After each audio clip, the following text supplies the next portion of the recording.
karena kan Pak Prabowo kan juga orang yang pasti tahu diri lah ya. Sudah diangkat menjadi menteri, dorong, didukung menjadi calon presiden dan memenangkan. Tentu Pak Prabowo tidak akan begitu saja melupakan atau meninggalkan Pak Jokowi. Secara politik akan muncul satu kekuatan baru ya. Apapun meskipun Pak Jokowi mungkin sudah meninggalkan kepresidenan, dia tetap menjadi figur politik yang sangat kuat ya. Tangan dan kakinya juga masih tersebar. Jadi itu satu kekuatan politik yang mungkin nggak bisa diremehkan juga oleh partai-partai lain gitu ya. Sahabat Kompas TV, ketemu lagi di podcast Istana dan Presiden. Masih bareng saya Friska Clarissa dan Mas Suhartono atau Mas Har, wartawan senior di Istana. Hai Mas Har, sehat? Sehat dong. Haruslah. Gimana nggak seru ya kalau tiap minggu kita ngobrolin nggak cuma isu-isu yang dibaca aja atau ditonton aja, tapi ada apa di balik layarnya ya. Ini barengan Mas Har, makanya di episode kali ini kita akan bahas soal ada konferensi persnya Partai Solidaritas Indonesia atau PSI yang membuka kemungkinan Pak Jokowi, Presiden ke-7 RI, dicalonkan sebagai Ketua Umum PSI. Kan artinya terbuka peluang buat Pak Jokowi ini bersaing dengan putra bungsunya, yakni Mas Kaesang Pangarep yang sekarang jadi Ketua PSI. Iya dong Mas Har? Iya. Tapi bicara soal ini kan sebenarnya dari awal PSI berdiri, sosok yang diidolakan oleh kader-kader PSI adalah Pak Jokowi. Bahkan 2023 tuh saya ingat loh waktu itu nyatet bahwa PSI sampai bilang ada Jokowisme begitu, saking mengidolakannya Pak Jokowi, paham politiknya adalah ke arahnya Pak Jokowi gitu. Nah ini kan apakah masih perlu Pak Jokowi ditetapkan sebagai Ketua Umum? Mas Har, lihat ini gimana sih? Ya, melihat konstelasi politik sekarang, Pak Jokowi tetap diperlukan dan mengingat untuk pemilu presiden 2029, Pak Jokowi berkepentingan di situ. Memang sampai sekarang belum resmi ya Pak Jokowi. Pak Jokowi kan kemarin setelah konferensi persnya PSI menyatakan tengah mempertimbangkan mau maju atau tidak. Kalaupun maju, khawatirnya kalah gitu ya. Tapi apakah Pak Jokowi akan kalah? Karena kan pesaingnya katakanlah Ketua Umum lama PSI, putra bungsunya Kaesang Pangarep. Posisi saingan gitu, ayah dan anak? Ada lagi mungkin akan membuka. Yang saya dengar ketua PSI lainnya, Bu Isyana juga akan maju. Terus mungkin beberapa lainnya.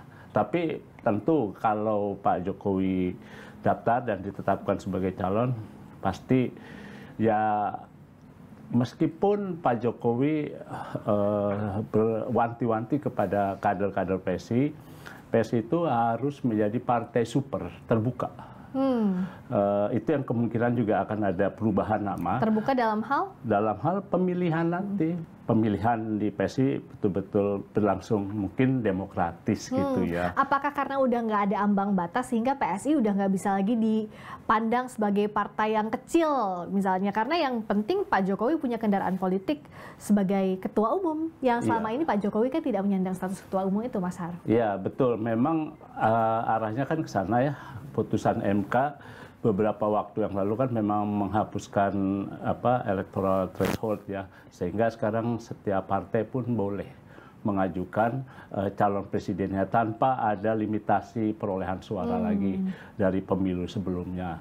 Nah, Pak Jokowi kan berkepentingan kalau beliau menjadi ketua partai, pasti putranya Pak Wapres Gibran yang sudah sekarang existing sebagai wakil presiden pasti akan didorong.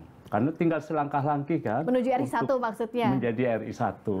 Nah, Pak Jokowi memang kemarin belum menjadi ketua partai. Tapi ketika periode 2 tahun, 2 periode pemerintahannya kan Pak Jokowi sudah mengendalikan sejumlah partai. Bahkan ketua partai politiknya pun berada di bawah kendalinya Pak Jokowi ya, sebagai presiden waktu itu kan. Tapi apakah, kita mulai dulu dari PSI ya, Pak Jokowi maju apakah butuh voting tadi atau ya sudah aklamasi saja? Atau selama ini juga Pak Jokowi kan sebenarnya sudah sosoknya PSI, kalau Mas Har lihat kemungkinannya ke sana? Kalau melihat keinginan Pak Jokowi untuk menjadi partai super terbuka, artinya betul-betul melalui itu one man one vote itu ya, jadi betul-betul pemilihan gitu ya. Tapi kan kita nggak tahu ya, dalam politik ini kan ada yang wajah depan, ada wajah belakang. Nah ini yang kita nggak tahu nanti itu. Tapi masa sih seorang Jokowi kalaupun pemilihan kalah, kan Pak Jokowi juga bilang kalau saya mendaftar, yang lain belum tentu mau mendaftar. Iya. Iya. Karena sudah lihat bahwa iya Pak Jokowi yang maju, iya nggak? Iya, pasti ya mungkin dipersilakan dan jalannya bakal mungkin mulus gitu ya. Kan beberapa kali kan sebelumnya Pak Jokowi juga ditawarkan di Partai Golkar gitu ya, dan beberapa partai lain. Tapi kemudian Pak Jokowi tidak memutuskan. Nah, tapi setelah putusan MK beberapa waktu lalu berkepentingan bahwa Pak Wapres Gibran putra sulungnya yang katakanlah tinggal selangkah lagi, kan harus didorong itu dan butuh partai politik. Nah, ngomong-ngomong butuh partai politik, 2 periode yang lalu Pak Jokowi memegang banyak partai tadi, bahkan para ketua umum partai ada di kabinetnya Pak Jokowi pada saat itu. Tapi waktu itu kan powernya Pak Jokowi karena sebagai presiden punya power besar, partai-partai pun butuh dekat dengan kekuasaan. Kita lihat kan partai-partai asal di luar pemerintahan satu masuk ke kabinet. Nah tapi kalau sekarang, apalagi misalnya Pak Jokowi katakanlah jadi ketua umum PSI, kekuatan untuk menggait parpol lainnya bisa jadi akan lebih berkurang, kah? Betul. Ada kemungkinan bertambah dari partai-partai yang pernah mengikut masuk dalam kabinetnya Indonesia Maju kemarin, bisa saja bergabung. Atau mungkin karena sekarang kansnya lebih besar, setiap partai boleh mengajukan calon, bisa saja berbeda sendiri-sendiri. Jadi banyak calon, banyak partai politik nanti yang bermain untuk mengajukan dalam pemilihan presiden. Bisa saja terjadi. Dan memang kan kalau presiden juga merangkap nanti ketua partai kan juga dominasi partainya jadi lebih kuat. Kira-kira seperti itu. Nah, kalau Pak Jokowi menyusut langkah purna tugasnya, yaitu haknya Pak Jokowi ya, salah satunya dengan ada kemungkinan terbuka sebagai ketua umum PSI. Tapi seperti yang Pak Jokowi pernah bilang, nggak ada itu matahari kembar. Mataharinya adalah Pak Prabowo Subianto sebagai presiden. Dengan langkah Pak Jokowi ini, apalagi tadi kan kita bicara bahwa ada kemungkinan Mas Gibran maju di 2029, meskipun belum dideklarasikan. Saat ini belum mau komentar soal itu. Ada nggak respons istana ataupun bahkan Pak Presiden Prabowo soal langkah Pak Jokowi yang kemungkinan akan jadi ketua umum ini? Sampai sejauh ini, sejak Selasa minggu lalu, keterangan persnya PSI yang membuka ruang untuk Pak Jokowi mendaftarkan, sejauh ini belum ada respon. Tapi yang muncul kan adalah Sabtu kemarin kan ada kongres yang diselenggarakan oleh Tidar ya, Taruna Indonesia Raya, yaitu underbow ya, sayap dari Partai Gerindra yang dipimpin oleh putrinya Pak Hasim kan, Mbak Sarah ya, Saraswati ya, dan di situ mereka mencalonkan Pak Prabowo menjadi calon presiden untuk pemilu 2029. Dan ini pencalonan yang kedua ketika Kongres luar biasa Partai Gerindra pada tanggal 13 Februari kemarin, itu juga kan secara tiba-tiba mereka mendaulat Pak Prabowo sebagai calon presiden untuk periode 2029. Nah, meskipun Pak Prabowo bilang nanti saja, saya belum genap setahun. Jangan lu ngomong 2 periode, katanya gitu ya. Betul, jadi saya harus membuktikan dulu. Tapi apakah itu betul pernyataan yang memang seharusnya, yang supaya wah belum apa-apa kok sudah mau maju gitu ya. Ya. Mungkin juga Pak Prabowo tuh belajar secara politik, jadi aku harus tunjukkan dulu bukti sebelum maju lagi. Kalau tidak berhasil bahkan tidak akan maju lagi, tapi yang menilainya ya Pak Prabowo sendiri. Jadi tidak ditetapkan secara dini akan maju atau tidak ya. Tapi kan pasti kalau Pak Prabowo-nya masih nanti sajalah fokus kerja dulu, kan nggak mungkin. Kalau kader Gerindra atau di underbouh Tidarnya tidak berpikir bahwa loh kok ada rencana kemungkinan Mas Gibran juga maju di 2029, akan jadi potensi panas gak sih suhunya di pemerintahan Pak Prabowo dan Mas Gibran? Panas biasa ya, kalau dalam menjelang pemilu itu suasana hangat dalam perpolitikan itu biasa itu. Pasti itu akan terjadi, apalagi nanti kan mungkin akan muncul calon-calon lain ya. Misalnya putranya Pak SBY, AHY dia pasti akan maju. Lalu PDIP, Ibu Puan atau calon lainnya akan maju. Dan peluang partai-partai lain. Jadi memang pertarungannya akan seru dan menjadi hangat gitu ya. Dan kalau bila mana Pak Jokowi jadi lalu mendorong Wapres Gibran maju sebagai calon, sementara Pak Prabowo juga maju, tentu akan seru sekali.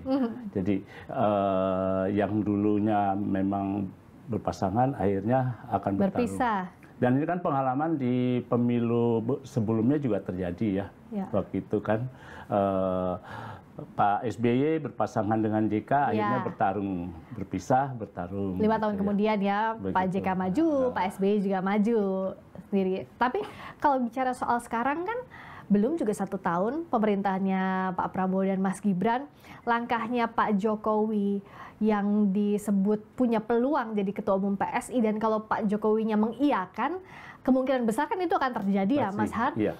Ini langkah yang memang harus disiapkan Pak Jokowi untuk mencari kendaraan politik, atau ya tadi justru berpotensi bahwa jangan-jangan nanti di pemerintahannya ada hawa yang berbeda.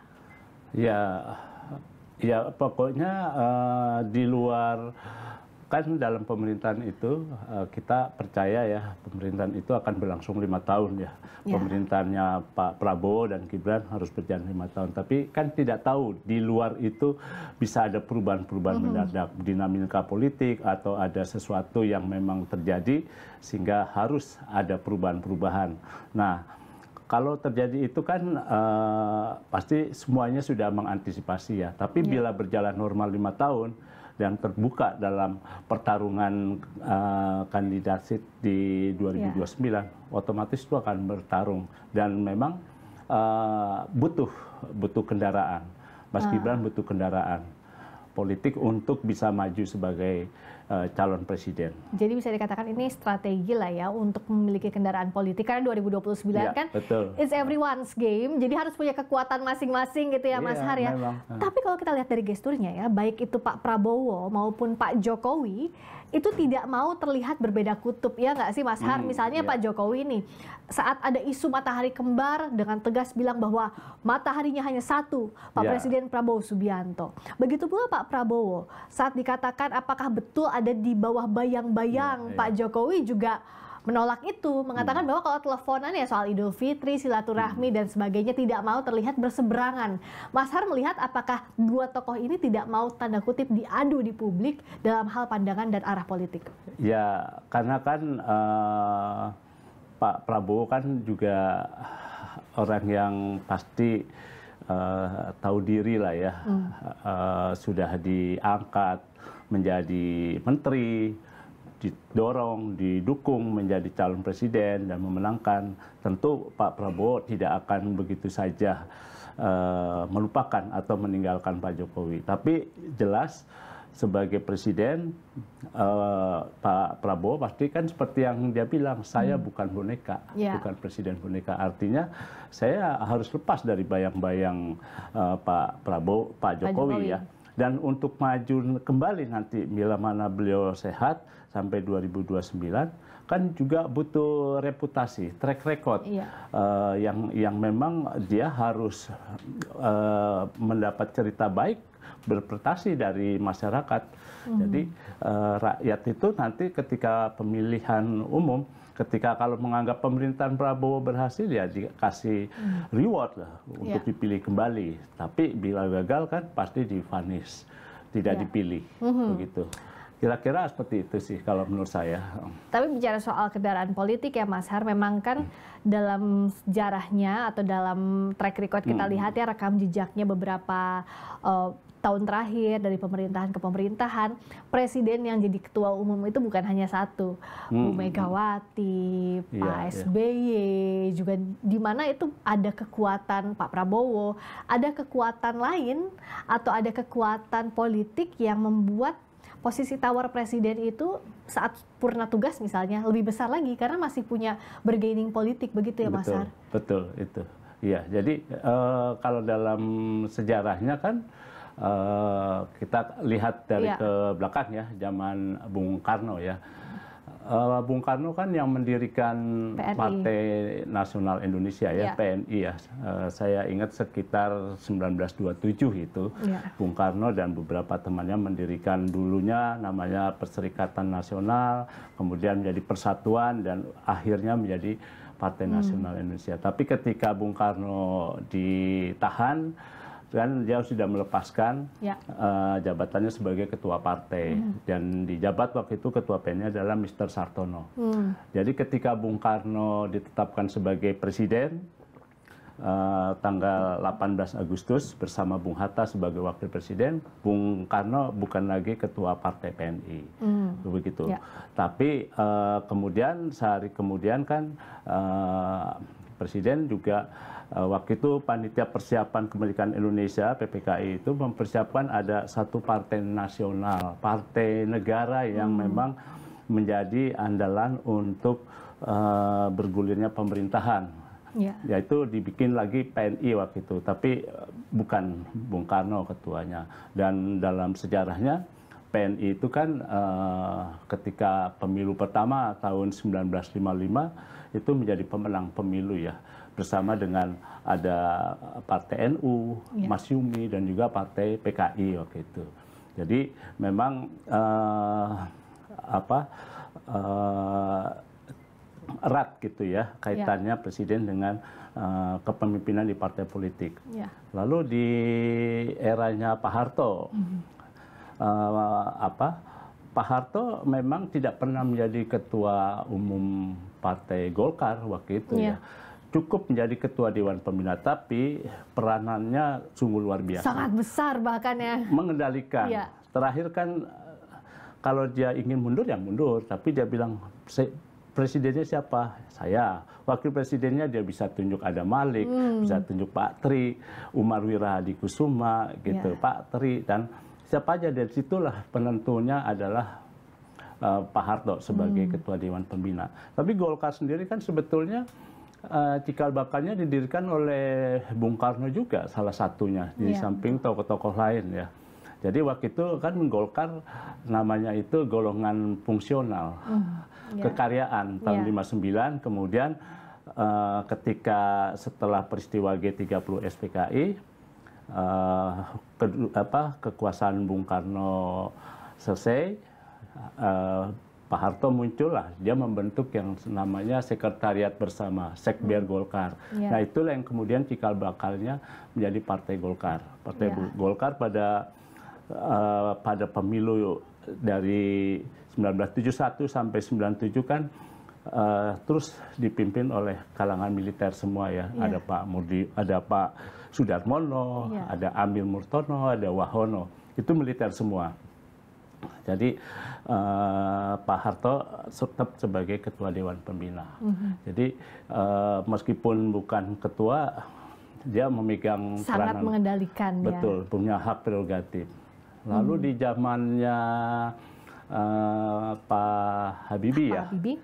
Pak Habibie juga melanjutkan Pak Harto menjadi ketua Dewan Pembina Partai Golkar. Kemudian meskipun pada akhirnya dia harus diimpit oleh termasuk juga oleh sebagian kader Partai Golkar juga ya. Kemudian dia harus turun dan kemudian Pak Habibie ikut berperan sebagai mantan ketua bukan Dewan Pembina ya, tapi Dewan Pertimbangan Partai Golkar. Beliau ikut menyelesaikan perselisihan konflik internalnya di Golkar loh. Iya, iya.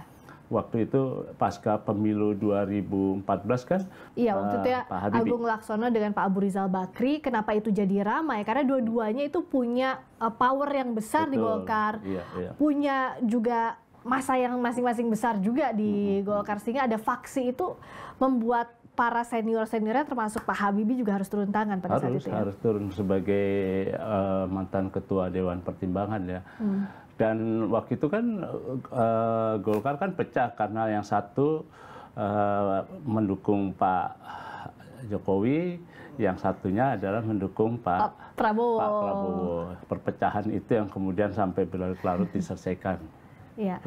Nah, tapi kembali ke presiden tadi ya. Ya, presiden yang juga merangkap ketua umum partai itu kan setelah Pak Habibie adalah Pak Gus Dur.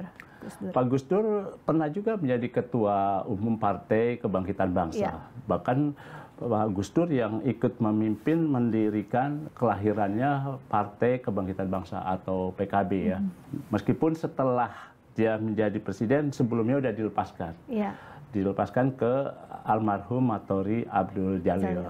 Nah, itu dipimpin, tapi dalam perjalanannya PKB kan ada konflik internal ya dengan Muhaimin Iskandar. Dan akhirnya keluarga Gus Dur kan tersingkir. Yang muncul adalah Caimin. Nah, Pak Gus Dur, setelah Pak Gus Dur adalah Bu Mega. Bu Mega itu sejak 99 itu menjadi ketua umum partai sampai sekarang. Jadi meskipun presiden, beliau tetap memimpin Partai Demokrasi Indonesia Perjuangan. Dan yang kita tahu dalam beberapa kali kongres dia ditetapkan kembali ya oleh kadernya. Sebagai ketua umum. Setelah Bu Mega, Pak SBY, beliau itu belum menjadi ketua umum Partai Demokrat ketika menjadi presiden. Ketuanya kan yang pertama adalah Pak Subur, Pak Subur Budi Santoso. Tapi Pak SBY ikut ya, dalam perancangan pembentukan Partai Demokrat sampai akhirnya terbentuk dan Pak SBY terpilih. Jadi presiden. Terpilih menjadi ketua partai. Tapi menggantikan Anas Urbaningrum. 2013. Pak SBY mundur sebagai ketua Demokrat, digantikan oleh Pak AHY. Itu tahun 2020. Nah, lalu Pak Jokowi. Kalau Pak Jokowi, yang menariknya Pak Jokowi ini dari kader bahkan kan ya, Mas? Iya, beliau itu kan sama sekali waktu terpilih di wali kota Solo kan dia kader. Lalu sebagai gubernur DKI juga kader. Dan sebagai presiden pun juga beliau kader. Malah disebut oleh versi PDIP kan adalah petugas partai ya. Jadi memang anggota partai yang ditugaskan oleh partainya untuk menjalankan mandat sebagai presiden. Ya, tapi kalau kita lihat Pak Jokowi pada saat memimpin, ini kenapa banyak juga jadi perhatian, karena bukan ketua umum, posisinya kader, tapi bisa punya seringkali kan kalau kita sama-sama mencatat, punya pandangan yang berbeda atau sikap politik yang berbeda dengan PDI Perjuangan, yang notabene adalah partai asalnya Pak Jokowi. Betul, karena kan Pak Jokowi merasa sebagai presiden saya adalah mandataris dari semua rakyat Indonesia, bukan partai. Jadi ya ada kalanya ada kepentingan partai yang tidak diperjuangkan oleh Pak Jokowi, itu yang menimbulkan friksi-friksi ya, yang kemudian berpuncaknya kepada menjelang Pilpres kemarin. Tapi banyak pihak juga yang bilang bahwa pada saat itu Pak Jokowi tidak menjadi ketua umum partai manapun, meskipun PSI yang kita bahas sejak awal, itu kan sejak awal itu sudah mengidolakan Pak Jokowi, arahnya mengikuti kebijakan Pak Jokowi bilang apa, ikut, manut. Pasti. Itu pasti, tapi tidak memilih pada saat itu, pada saat masih aktif sebagai presiden, sebagai ketua umum PSI misalnya, karena ingin menggait kekuatan politik yang lebih besar lagi, Mas. Iya, waktu itu beliau kan mungkin berpikiran ada partai politik yang jauh lebih besar, yang lebih punya kekuatan. Golkar misalnya. Golkarnya yang pada akhirnya Pak Erlangga Golkar. itu keputusannya juga dipengaruhi sekali oleh Waktu Pak itu juga Jokowi. seru juga ya, jadi atau tidaknya itu kan pertemuan-pertemuan politik, lobi-lobi politik sampai jalan pagi bersama Pak Erlangga. Di Bogor, ya kita lari-larian, loh ternyata ada agenda di Bogor, ngejar kita. Kita ingin tahu sebetulnya, jadi kemana nih Pak Jokowi. Dan sengaja ditampilkan itu kan ya Mas ya, berdua, dari mulai naik golf, jalan, sarapan, sampai makan bareng dan sebagainya. Pak Jokowi kan juga pakai kaos kuning kan? Iya itu, pakai kaos kuning dan wah simbolnya Golkar banget nih. Betul, jadi ya kelihatannya beliau memang mungkin merasa belum waktunya untuk ini. Bahkan waktu Mas Gibran maju aja kan Golkar duluan yang announce, ya Mas? Betul, betul. Jadi Pak Jokowi itu memang mengikuti karena Golkar partai terbesar kan, yang boleh dibilang bisa memenuhi keinginannya ketimbang partainya sendiri PDIP waktu itu. Even Pak Bahlil jadi ketua umum pun semua banyak sekali yang bilang bahwa itu orangnya Pak Jokowi di sana, Mas Arya. Betul, ya. Jadi ya bisa paralel nanti itu misalnya kalau Pak Bahlil tetap sebagai ketua umum partai Golkar, beliau tetap dipegang di PSI, ya kemungkinan akan berkoalisi ya barangkali ya itu.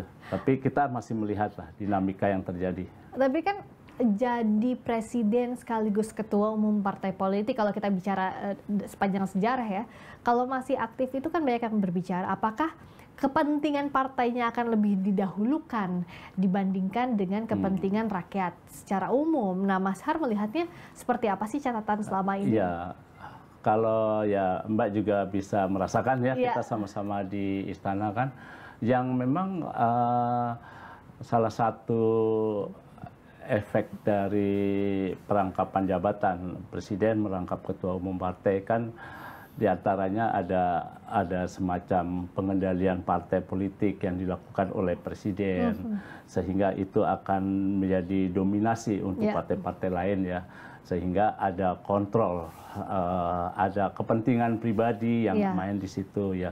Tapi kan ada sisi lainnya juga bahwa kalau beliau memegang partai kan juga bisa lebih ikut mengendalikan partai untuk menggerakkan kebijakan-kebijakan pemerintah yang sejalan, sehingga lebih powerful juga ya.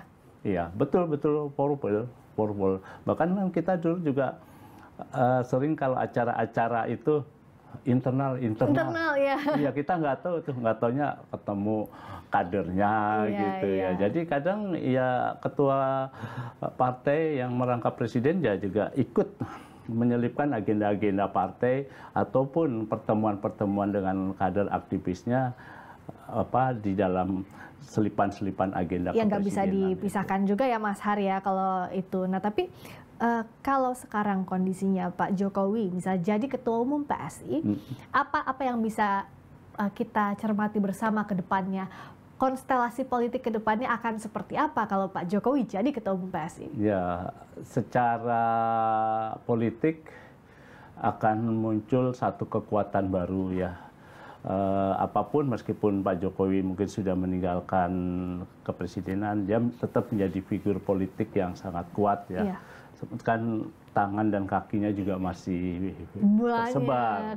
Jadi itu satu kekuatan politik yang mungkin nggak bisa diremehkan juga oleh partai-partai lain gitu ya. Dan ini pengalaman pemilu yang lalu pada 14 Februari 2024 itu tentu menjadi pegangan juga apa yang akan terjadi, dan pasti sudah diantisipasi oleh semua partai politik untuk tidak terulang lagi segala upaya permainan dan segala langkah-langkah itu. Nah ini yang mungkin akan menjadi sorotan utama ya. Jadi konstelasi politik betul-betul 2029 itu akan sangat ramai, hangat, dan bahkan ya kita lihat panas sih kayaknya Mas ya, kalau hangat tuh masih anget-anget kuku, ini kayak panas. Ya, bisa terjadi seperti itu. Ya. Dan kalau sebagai masyarakat, sebagai rakyat, apa sih yang bisa kita harapkan dari kondisi politik yang akan sangat cair di 2029, salah satunya momentum yang saat ini kita tunggu apakah iya atau enggak Pak Jokowi jadi Ketua Umum PSI. Kalau tadi dari sisi peta politiknya kan demikian, tapi dari masyarakat apa sih yang kalau manfaatnya masyarakat, apa buat kita gitu? Ya buat kita pemilu tetap harus berjalan dengan lancar, damai, terus jujur gitu ya. Banyak pilihan. Iya, pilihannya banyak. Kan pemilu kan menghabiskan uang rakyat juga. Ya. Sayang juga uang rakyat yang diambil untuk pembiayaan pemilu, tapi kalau hasilnya tidak baik, tidak memenuhi keinginan masyarakat. Jadi untuk apa gitu ya? Iya. Rakyat itu harus digerakkan untuk datang ke TPS memilih, tapi kenyataannya kita mendapat pilihan-pilihan yang kurang tepat. Padahal keinginan kita setiap pemilu itu menghasilkan adalah kebaikan, adalah pemerintahan yang lebih baik, adalah ekonomi yang lebih baik gitu ya, kesejahteraan dan juga tentu situasi politik yang makin stabil gitu ya. Boleh saja terjadi suksesi perebutan kekuasaan, tapi koridor demokrasi tetap harus jalankan karena rakyat juga pasti capek lah melihat drama politik semata ya Mas. Jangan sampai cuma dramanya doang gitu, nggak ada manfaatnya buat masyarakat. Jadi nggak cuma di tingkat elit aja, tapi masyarakat juga harus dapat manfaatnya dan harus nggak cuma dibutuhkan vote-nya aja ya, tapi memang betul-betul untuk kesejahteraan. Itu sih harapan kita bersama. Selalu harapannya demikian. Praktiknya sudah atau belum, biar kita menilai dan kita lihat bagaimana kelanjutannya. Seru banget ya Mas Har hari ini. Seseru kita menunggu apakah iya dan kapan kalaupun iya ya. Tunggu Juli loh, 19 Juli. Apalagi kan nanti pemilihan Ketua Umum PSI-nya itu ada di Solo loh. Sinyal-sinyal itu kita udah baca. Ya kalau Juli di Solo, ya masa iya ya. Masa iya tidak gitu. Tapi apapun politik, segala sesuatu bisa berkembang, dinamikanya kuat. Kita lihat. Kita tunggu. Yuk kita tungguin. Nanti kalau misalnya sudah ada jawabannya, Juli jangan lupa puter nih podcast kita Istana dan Presiden. Atau sebelum nanti berlangsung pemilihannya di Solo, ya nonton juga ini Istana dan Presidennya. Oh iya, waktu itu Friska sama Mas Har udah ngobrolin soal ini. Sesuai atau tidak? Pasti iya sih.